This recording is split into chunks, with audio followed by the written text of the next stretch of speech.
हाँ, एक इन्होंने नया शिकूपा और छोड़ दिया है कि दूसरे राज्य भी इसको फॉलो। लेकिन मुकेश पारिक साहब, ये जो सलाहकार मंडल है, ये मार्गदर्शक मंडल से तो बेहतर ही प्रयोग नहीं है क्या?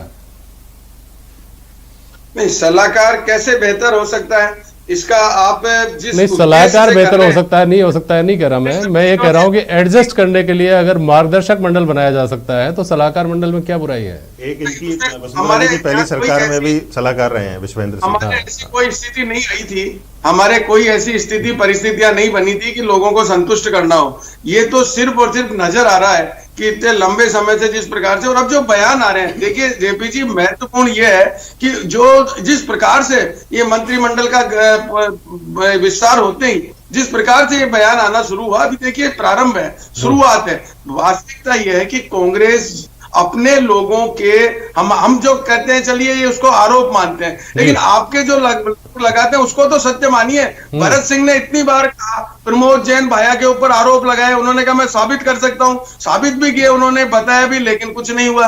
अब इनके टीकाराम जूली पर आरोप लगे, आपने उनको मंत्री बुला दिया, उन्होंने कहा ऐसे तिजोरी ऐसे आदमी के हाथ में दे दी जिस जो खुद उसके लिए काबिल नहीं है, चोर है। आखिरी सवाल मैं कर लूं स्वर्णिम जी से। स्वर्णिम जी, जम्बो मंत्रिमंडल जिसमें 30 आदमी की गुंजाइश थी, 30 आदमी मंत्री बन गए, उसके साथ सलाहकार मंडल, उसके साथ राजनीतिक नियुक्तियां जो होनी है वो, यानी कुल मिलाकर जहां जिसको होना चाहिए वहां वो व्यक्ति बैठ जाएगा। उसके बाद प्रदेश की जनता की स्वाभाविक रूप से अपेक्षाएं तो आपसे बढ़ेंगी ही बढ़ेंगी। उन अपेक्षाओं का बोझ निभाते हुए, उसको ढोते हुए, और 2023 की आपको तैयारी करनी है। ये अपने आप में कितनी बड़ी चुनौती है? देखिए जेपी जी, चुनौती तो हम ये सोच रहे थे कि हमें शायद भारतीय जनता पार्टी या विपक्ष से मिले, लेकिन अभी आपने देखा, देखिए हमें कहीं चुनौती नहीं मिल रही। हमें चुनौती मिली थी कोरोना से, महामारी से, जिसका हमने बखूबी निर्वहन किया हमारे कर्तव्य का।